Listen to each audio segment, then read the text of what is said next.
राहत मिल सके। संतोष सिंह जी मोहन। हाँ जी, बहुत बहुत धन्यवाद प्रधान जी और आप भी पत्रकार साथियों। जैसे प्रधान जी ने कहा है कि मुख्यमंत्री जी ने 3 मांगे हमारी हल की।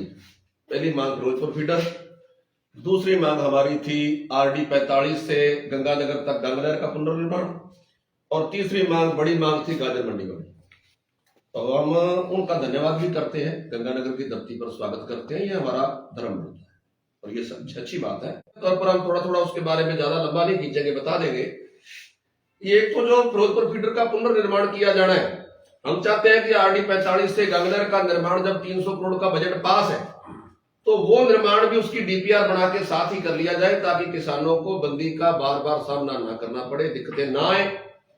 और जब फिरोजपुर फीडर बननी है तो पंजाब तो कह रहा है कि हम बंदी लेंगे जनवरी में, 15 जनवरी से, और हमारे जनवरी फरवरी में गेहूं की और जौ की फसल होती है, हमारा एरिया बर्बाद हो जाएगा। तो हमने वाया नहरी महकमा सरकार तक पहले भी लिखित में ये मांग पहुंचाई है कि अच्छी व्यवस्था नहीं, अच्छी वैकल्पिक व्यवस्था तब बनेगी जब पुरानी बीकानेर कैनाल और पुरानी ईस्टर्न कैनाल दोनों नहरों को तैयार करके उनके पटड़े मजबूत करके, बाकी मेरे बाद में कुछ आपको चेयरमैन साहब बता देंगे, ये मौका देख के आए हैं, उनके पटड़े मजबूत करके आगे जो क्रस्ट बने हुए हैं उन क्रस्ट को तोड़ के वहां से 2200-2300 पानी दोनों नहरों में लिया जा सकता है। ट्रायल करे सरकार, 2-4 दिन पानी चला दे, ट्रायल करके अगर पानी वहां से 2000 से ऊपर आता है तो जब मर्जी बदली है। अगर पानी 2000 से ऊपर नहीं आता है, 1000-1200 पानी उधर से आता है, उससे ज्यादा नहीं आता और यहाँ को 700-800 पहुंचता है, तो हमारा सावनी की फसल पहले नहीं हुई, हाड़ी की फसल बर्बाद हो जाएगी। फिर हमारी सरकार से ये मांग रहेगी कि पंजाब को जनवरी फरवरी की सहमति ना दी जाए। फिर 15 मार्च से पूरा अप्रैल, 1.5 महीना एक बुर्जी का ठेका है, फिर वो 1.5 महीने में तब कुछ गर्मी भी आ जाएगी, पानी भी जल्दी सूखता है, फिर 15 मार्च के बाद बंदी ले ली जाए। अगर सरकार इस बात को गंभीरता से नहीं लेती, अगर मनमर्जी या पंजाब के दबाव में आके बिना वैकल्पिक व्यवस्था का ध्यान किए हुए हमारी मांग को मान लो इग्नोर करते हुए अगर बंदी ले लेती है, तो फिर हम सरकार को धन्यवाद के साथ साथ ये चेतावना भी चाहते हैं कि हम गंगानगर की धरती में चुप नहीं बैठेंगे। जिस बात का आपको धन्यवाद है, जिस बात का आपका स्वागत है, जिस बात के लिए हम आपका बार बार धन्यवाद कर रहे हैं, कहीं वही धन्यवाद आंदोलन न बन जाए, इस बात का भी सरकार ख्याल रखे। अगली हमारी मांग ये थी कि जो गंगनहर की रेगुलेशन की उपसमिति है, जिसके चेयरमैन साहब चेयरमैन, उस उपसमिति के पास कोई अधिकार नहीं है। वो एक सलाहकार समिति बना के छोड़ी गई है, हर बुधवार उसकी मीटिंग होती है और बुधवार को जो निर्णय, उसमें सांसद विधायक के नामित सदस्य, किसान संगठनों के नामित सदस्य और चुने हुए प्रतिनिधि बैठते, नहरी विभाग बैठते हैं। उसमें सुबह के लिए गए निर्णय शाम को बदल जाते हैं। उसका एक तो वाजिब कारण है पानी का उतार चढ़ाव, एक अवाजिब कारण है नहरी विभाग की मनमर्जी। अब नहरी विभाग कहता है हमारे पास स्टाफ नहीं है, हालांकि स्काडा लग चुका है, रिकॉर्ड ऑनलाइन हो चुका है, सारा का सारा हेडहार ऑनलाइन हो चुका है, तो शाम तक वो निर्णय बदल जाते हैं। कहने का मतलब मीटिंग का कोई औचित्य नहीं निकलता, नहरें बार बार पिटती हैं, किसान शोर मचाते हैं। इसी रोज स्वरूप, क्योंकि उस रेगुलेशन कमेटी में हमारे संगठन की तरफ से नामित मैं हूं, चेयरमैन साहब के मैं साथ बैठता हूं, तो हमने सभी ने रोज स्वरूप अपना इस्तीफा कलेक्टर को सौंपा। अभी तक उन्होंने ना मंजूर किया, ना है मंजूर किया, और ना ही हमसे ये पूछा कि आपने इस्तीफा क्यों दिया, क्यों, अभी तक हमसे ये पूछा ही नहीं। हमारी मांग है कि उस रेगुलेशन कमेटी को अधिकार दिए जाए और सरकार उसकी जिम्मेवारी तय करे। जब तक किसी की जिम्मेवारी तय नहीं, जवाबदेही तय नहीं होगी, तब तक इस गंगनहर के रेगुलेशन का सुधार नहीं हो सकता। इसके साथ साथ हमारी जो मांग है, 25% गंगनहर अपनी क्षमता से अधिक पानी लेने लग गई, सारी वितरिकाएं। और उसका कारण क्या है? उसका कारण है मुखों पर स्टे, ठोकरों पर स्टे, हेडों पर स्टे। हमने बार बार सरकार से, 2 बार तो मैं और चेयरमैन साहब जोधपुर और जयपुर गए हैं, अब भी हम लगे हुए हैं। चेयरमैन साहब तो अपना अलग से आपको बताएंगे, ये वकील भी अलग से अपना करने जा रहे हैं।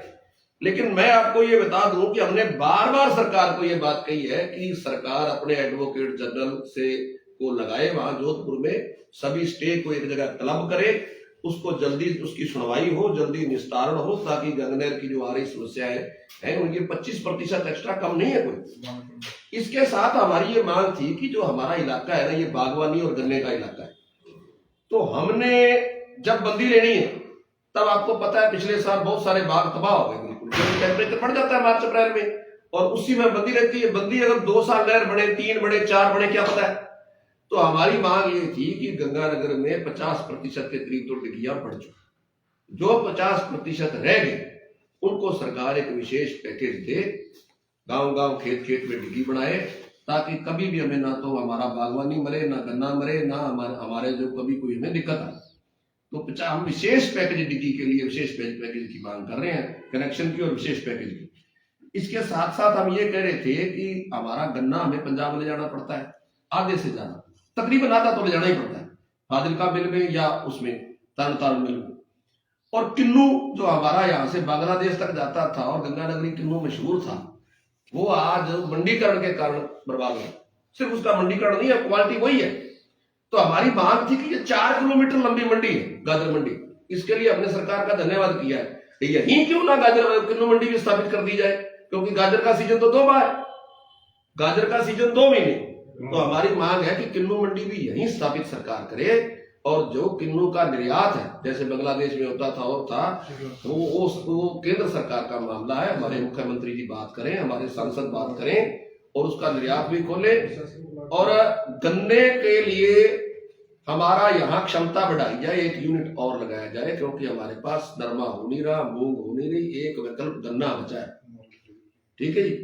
और इसके अलावा जो नाड़ी बेल्ट का एरिया हमारे वहां धान होता है, चाहे वो गंगानगर का क्षेत्र हो, सूरतगढ़ का, और चाहे वो रूपगढ़ का, चाहे वो हनुमानगढ़ का क्षेत्र, 3-4 साल पहले हमने आंदोलन करके धान को समर्थन मूल्य पर खरीद करवाया था, जिसमें राजस्थान गंगा हनुमानगढ़ के किसान संगठन भी हमारे साथ थे। हमने धरना दिया, हम पर लाठीचार्ज हुआ, उसके बाद वो खरीद फिर बंद हो गई। इस साल गंगानगर के किसान पंजाब हरियाणा में धान बेचने के लिए जाने लगे। वहां की मंडी समिति ने पुलिस को साथ लेके किसान संगठनों ने ये ऐतराज जता के मुकदमे करवा दिए कि जी यहाँ जो हमारा कोटे का एमएसपी है वो राजस्थान का किसान लेना चाह रहा है, जबकि राजस्थान का किसान बाजार में बेचने जा रहा था। लेकिन उन्होंने रास्ते में पकड़ के, मतलब दिक्कतें आई ना हमें, और दिक्कतों के साथ साथ हमें मंदा भी बेचना पड़ा, और मंदा बेचने के साथ साथ हमें छुपाकर भी ले जाना पड़ा और उनकी मिन्नतें भी निकालनी पड़ी।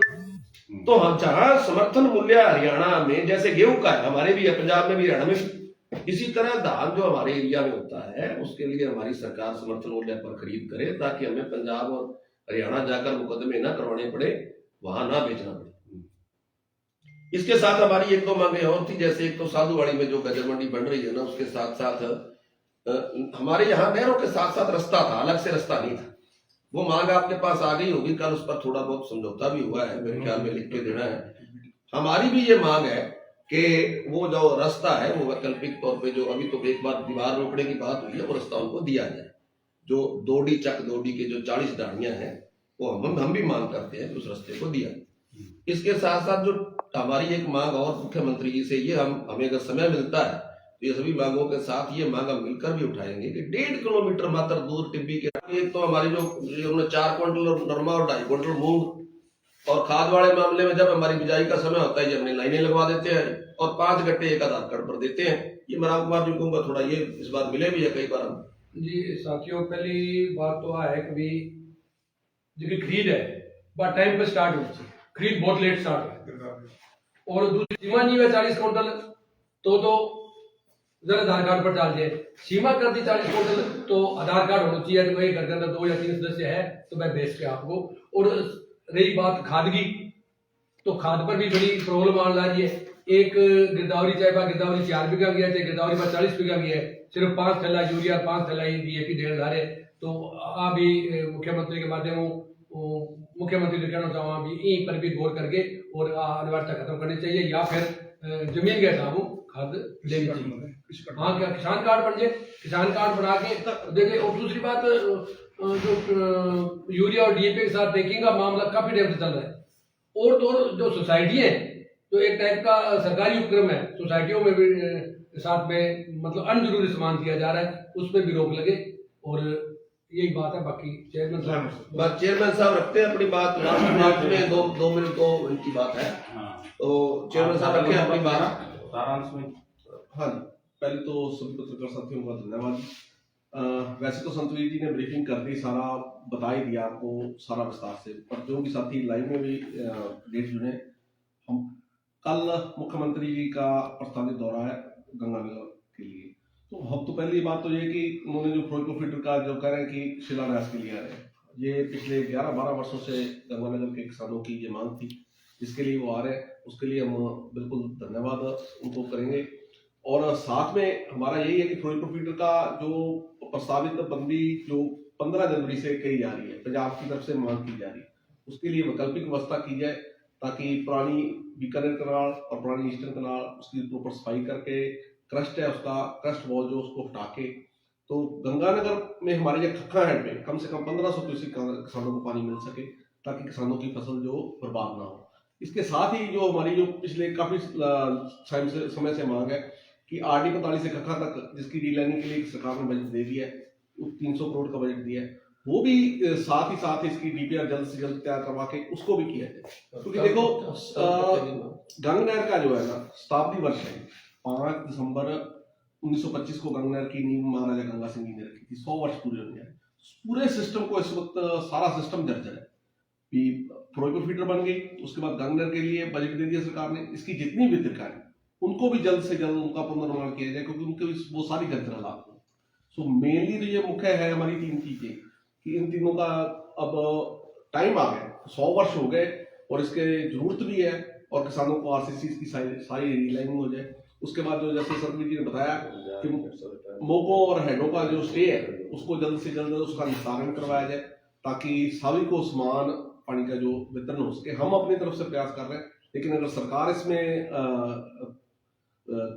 संज्ञान लेगी तो ये कार्य जल्द हो सकता है। अंत में प्रधान जी 1 ही मिनट लेंगे आपका, ज्यादा नहीं लेंगे, इधर करीब बेटा। पत्रकार बंधुओं, आपका बहुत बहुत धन्यवाद।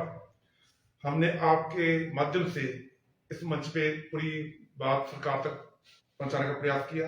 अब हम जो जिला कलेक्टर है हमारे, उनसे जाके मिलेंगे, उनको ज्ञापन सौंपेंगे, फिर उनसे अनुरोध करेंगे कि हमें 5 मिनट का समय मुख्यमंत्री को दिलाया जाए, ताकि हम धन्यवाद कर सके और जो हमारी मांगे आपके माध्यम उठाई है उनके पर चर्चा हो रख सके और चर्चा हो सके। बहुत बहुत धन्यवाद, बहुत बहुत धन्यवाद। और साथियों ਤੁਹਾਨੂੰ ਵੀ ਅਸੀਂ ਦੱਸਦੇ ਹਾਂ ਵੀ ਅਸੀਂ ਆ ਸਾਰਾ ਮੰਗ ਪੱਤਰ ਜਿਹੜਾ ਹੈ ਇਹ ਪੂਰਾ ਤਾਂ ਚਰਚਾ ਹੁਣ ਨਹੀਂ ਹੋ ਸਕਿਆ ਪ੍ਰੈਸ ਵਾਰਤਾ ਸੀ, ਪਰ ਇਹ 12 ਪੁਆਇੰਟਾਂ ਦਾ ਅਸੀਂ ਇਹਦੇ ਵਿੱਚ ਬਣਾਇਆ ਹੋਇਆ, ਜਿਹਦੇ ਵਿੱਚ ਸਾਰੀਆਂ ਮੰਗਾਂ ਲਿਖੀਆਂ ਵੀ ਅਸੀਂ ਸੋਸ਼ਲ ਮੀਡੀਆ ਤੇ ਵੀ ਦੱਸ ਦਿਆਂਗੇ।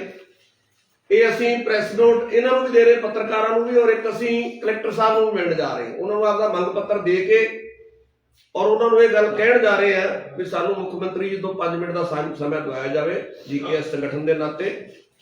ਅਗਰ ਉਹ ਸੰਯੁਕਤ ਮੋਰਚਾ ਨੂੰ ਟਾਈਮ ਦਵਾਉਂਦੇ ਆ ਸਾਰੇ ਕਿਸਾਨਾਂ ਨੂੰ ਤਾਂ ਉਹ ਆਪਦਾ ਐਡਜਸਟ ਪ੍ਰਸ਼ਾਸਨ ਨੇ ਕਰਨਾ, ਲੇਕਿਨ ਅਸੀਂ ਮੰਗ ਕਰਦੇ ਆ ਆਪਦੇ ਸੰਗਠਨ ਵੱਲੋਂ, ਔਰ ਅਸੀਂ ਇਹ ਮੰਗ ਪੱਤਰ ਵੀ ਦੇਾਂਗੇ, ਪਹਿਲਾਂ ਹੀ ਦੇ ਦਿੰਦੇ ਉਹਨੂੰ ਦੱਸ ਦਿੰਦੇ ਚਰਚਾ ਕਰਨੀ ਅਸੀਂ।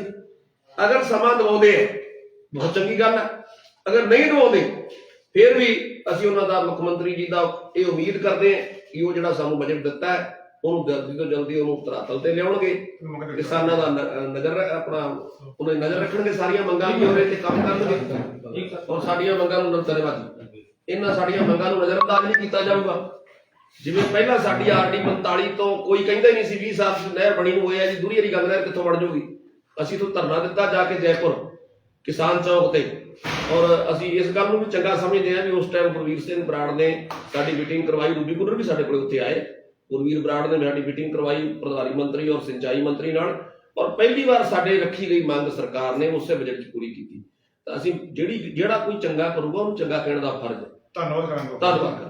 ਔਰ ਕਿਸਾਨ ਸੰਗਠਨ ਦਾ ਕੰਮ ਇਹ ਆ ਆਪਦੀ ਆਵਾਜ਼ ਨੂੰ ਚੱਕਦੇ ਰਹਿਣਾ, ਕੰਮ ਦਾ ਵਿਰੋਧ ਕਰਦੇ ਰਹਿਣਾ, ਮੰਗ ਲਗਾਤਾਰ ਚੱਕਦੇ ਰਹਿਣਾ, ਚੰਗੇ ਨੂੰ ਚੰਗਾ ਕਹਿਣਾ, ਮਾੜੇ ਨੂੰ ਮਾੜਾ ਕਹਿਣਾ। ਜੇ ਸਰਕਾਰ ਚੱਲ ਕੇ ਆ ਰਹੀ ਹੈ ਤਾਂ ਸਾਡਾ ਫਰਜ਼ ਹੈ ਉਹ ਤੱਕ ਗੱਲ ਰੱਖਣ ਦਾ, ਔਰ ਜੇ ਸਰਕਾਰ ਗੱਲ ਨਾ ਸੁਣੂਗੀ ਤਾਂ ਸਾਡਾ ਫਰਜ਼ ਹੈ ਵਿਰੋਧ ਕਰਨ ਦਾ, ਔਰ ਜੇ ਵਿਰੋਧ ਨਾਲ ਵੀ ਗੱਲ ਨਾ ਸੁਣੂਗੀ ਤਾਂ ਫਰਜ਼ ਹੈ ਫਿਰ ਅੰਦੋਲਨ ਕਰਨ ਦਾ।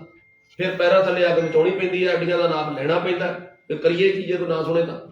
ਇਸ ਕਰਕੇ ਅਸੀਂ ਹੁਣ ਕਲੈਕਟਰ ਸਾਹਿਬ ਕੋਲ ਚੱਲੇ ਹਾਂ, ਉਹਨਾਂ ਨੂੰ ਜਾ ਕੇ ਸਮਾਂ ਵੀ ਮੰਗਾਂਗੇ, ਮੰਗ ਪੱਤਰ ਵੀ ਦਿਆਂਗੇ। ਅਸੀਂ ਉਮੀਦ ਕਰਦੇ ਹਾਂ ਕਿ ਸਾਨੂੰ ਸਮਾਂ ਦਵਾਇਆ ਜਾਵੇ, ਨਾ ਦਵਾਉਣਗੇ ਤਾਂ ਭਾਈ ਉਹਨਾਂ ਦੀ ਮਰਜ਼ੀ, ਪਰ ਅਸੀਂ ਆਪਦਾ ਮੰਗ ਪੱਤਰ ਉਹਨਾਂ ਤੱਕ ਦੇਣ ਜਾ ਰਹੇ। ਬਹੁਤ ਬਹੁਤ ਧੰਨਵਾਦ। ਸਤਿ ਸ਼੍ਰੀ ਅਕਾਲ ਜੀ, ਜੈ ਜਵਾਨ ਜੈ ਕਿਸਾਨ।